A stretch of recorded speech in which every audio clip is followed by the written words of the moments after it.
So California Attorney General Rob Bonta wrote an interesting article about landlord tenant issues that I recently went over, and I want to highlight some of the points that he brought up, okay? This is going to be about landlord and tenant issues, so let's dive in. As a landlord, it's vital to understand and uphold the protections available to California renters under the law.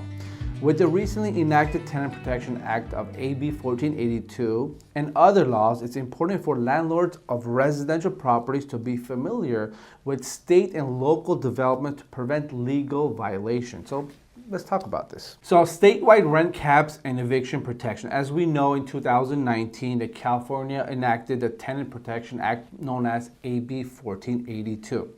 Which pretty much gave a lot of protection to tenants. And landlords, you need to be mindful of AB 1482. If you haven't done your research, I highly recommend Google AB 1482. So Rob mentions limits on rent increases. So let's talk about the Tenant Protection Act, which increases rent to residential tenants in California, okay?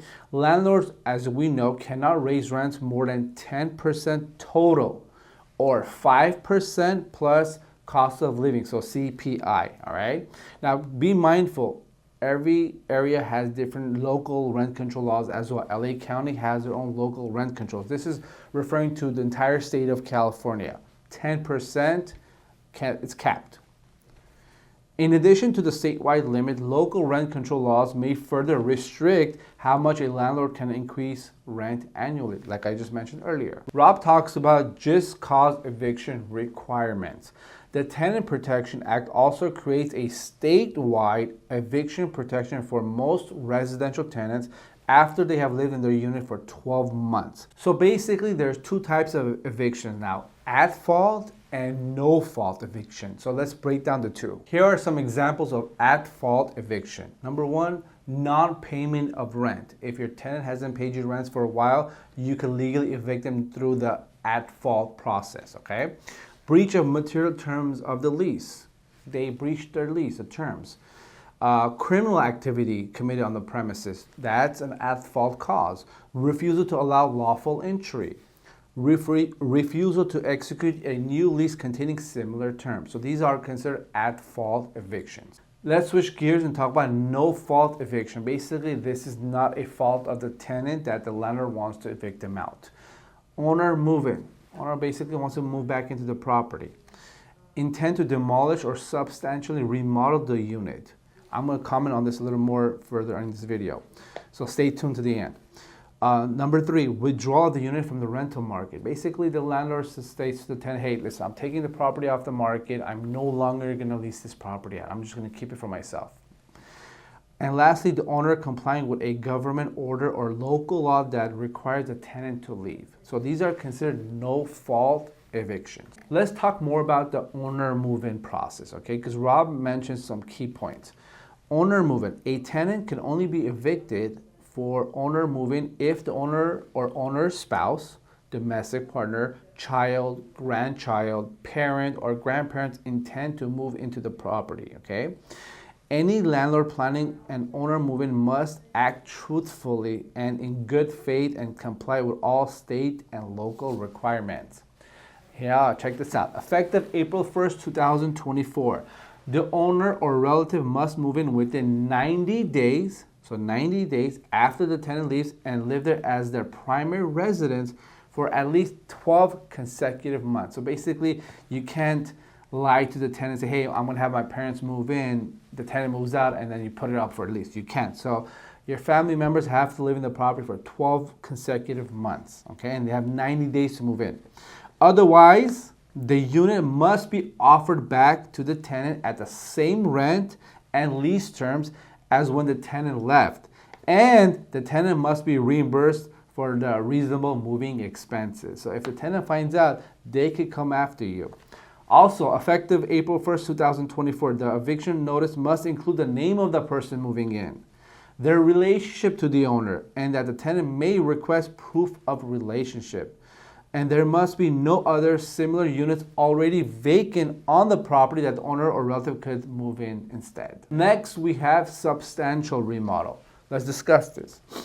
Landlords must act truthfully and in good faith and comply with all state and local requirements when evicting a tenant to conduct a substantial remodel of the unit, as not all repairs meet the definition of substantial remodel.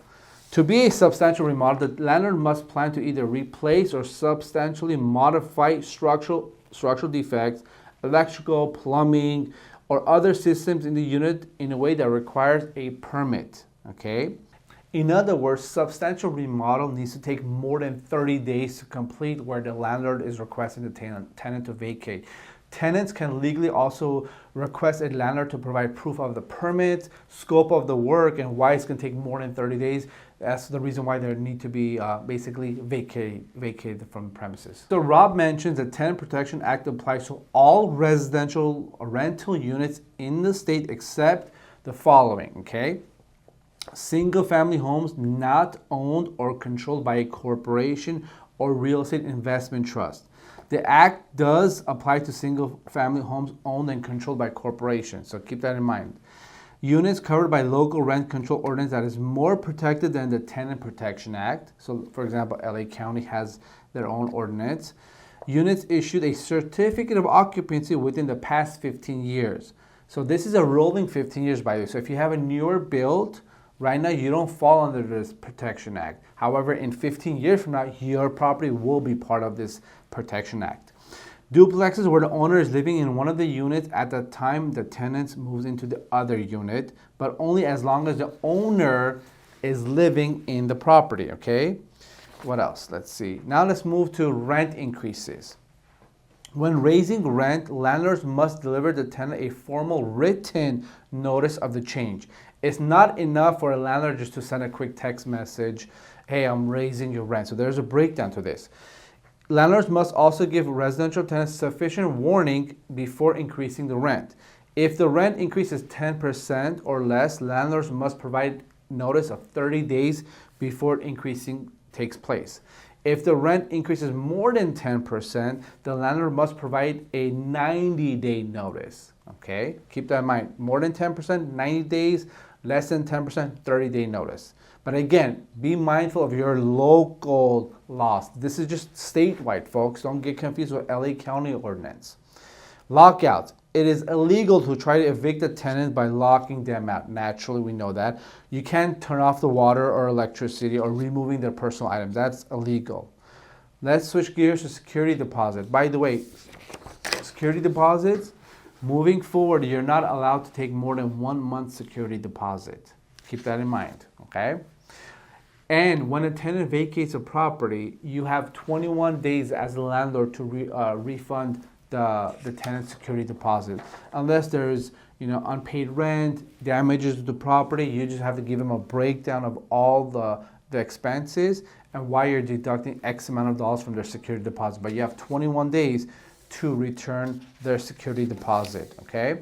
Now, I've done a video in the past about LA local rent control laws. I'm gonna do a follow-up. As you know, LA County is crazy with their politics. Every now and then they change the law. So in the coming weeks, I will be doing a more up-to-date video on that. Follow us on social media, follow us on YouTube, and if you're a landlord, you're looking to purchase more properties, definitely reach out. And if you're a tenant looking to purchase your property, Martin and Mike are here. Get it listed, get it sold.